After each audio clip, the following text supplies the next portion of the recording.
Humanity has been around for about 200,000 years and has experienced a massive amount of change already. From our starting point in Africa, we've managed to colonize the entire world at this point and even reached as far away as the moon. The Bering Land Bridge that once connected Asia and North America with one another has long since been submerged beneath the ocean. So if humanity exists for another billion years, then what additional changes or events can we reasonably expect to happen?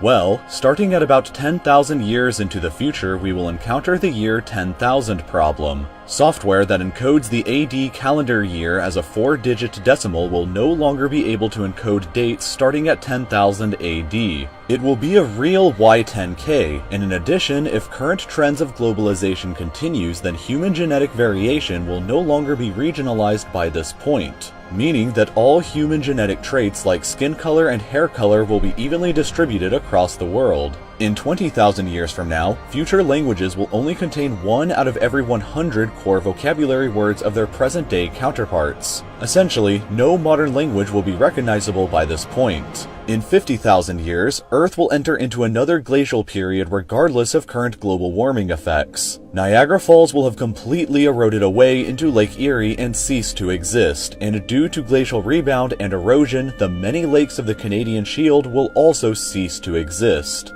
Also, 1 full day on Earth will have increased by 1 full second, requiring a leap second to be added to every day. In 100,000 years from now, the stars and constellations visible from Earth will be completely different than they are from today. Also, this is the estimated amount of time that it would take to fully terraform Mars into a habitable planet similar to the Earth. In 250,000 years, the Loài volcano will rise above the surface and form a new island in the Hawaiian island chain. In 500,000 years from now, Earth will have likely been struck by an asteroid measuring 1 kilometer in diameter unless humanity artificially prevents it. Additionally, the Badlands National Park in South Dakota will have completely eroded away by this point. In 950,000 years, the meteor crater in Arizona, which is considered the best preserved meteorite impact crater on Earth, will have completely eroded away. In 1 million years, Earth will have likely experienced a supervolcanic eruption large enough to erupt 3,200 cubic kilometers of ash, an event similar to the Toba supereruption 70,000 years ago that almost made humanity extinct.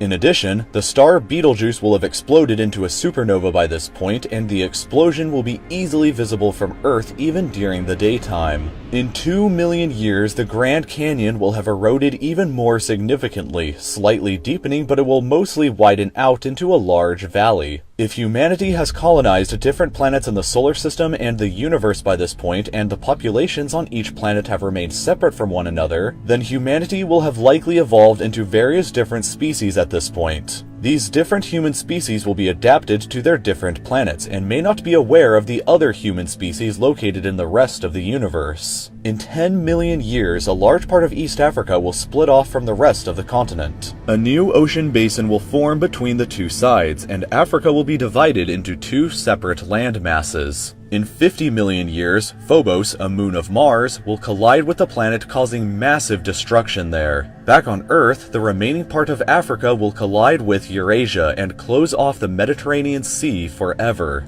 A new mountain range similar in size to the Himalayas will form between the now connected land masses, and may possibly produce a mountain that is higher than Mount Everest. In 60 million years, the Canadian Rockies will have completely eroded into a flat plain. In 80 million years from now, all of the Hawaiian Islands will have sunk back beneath the ocean, and in 100 million years the Earth will have likely been struck by an asteroid similar to the event that wiped out the dinosaurs 66 million years ago, assuming of course that it isn't artificially prevented. In addition, at this point in the future, the rings around the planet Saturn will no longer exist. In 240 million years, Earth will have finally completed 1 full orbit around the galactic center from its current position. In 250 million years, all of the continents on Earth will have fused together to form a supercontinent similar to Pangaea. A possible name for this continent is Pangaea Ultima, and it will probably look something sort of like this image. Then in 400 to 500 million years, the supercontinent will break apart once again. In 500 to 600 million years, a deadly gamma-ray burst will likely occur within 6,500 light-years of Earth. If conditions are right, or wrong if you prefer, the burst could strike Earth and severely damage the ozone layer, which would cause a mass extinction event.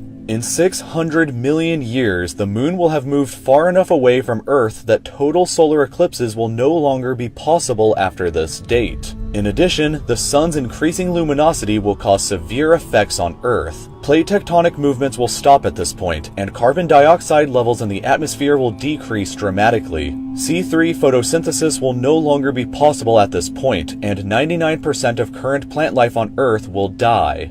In 800 million years, carbon dioxide levels will have continued to fall to the point where C4 photosynthesis will no longer be possible. Free oxygen and ozone disappear from the atmosphere, and all complex life on Earth will die. Finally, in 1 billion years, the Sun's luminosity will have increased 10% from its current state. The surface temperature on Earth will rise to a sweltering 47 degrees Celsius on average. The atmosphere will turn into a moist greenhouse and the world's oceans will evaporate away. Pockets of liquid water may still exist at the Earth's poles, however, which means that they will probably become the last bastion of life on our planet. A lot will change over the course of 1 billion years, but a lot has changed in the last billion years as well. In addition to the things that we've talked about in this video, who knows what else 1 billion years could bring.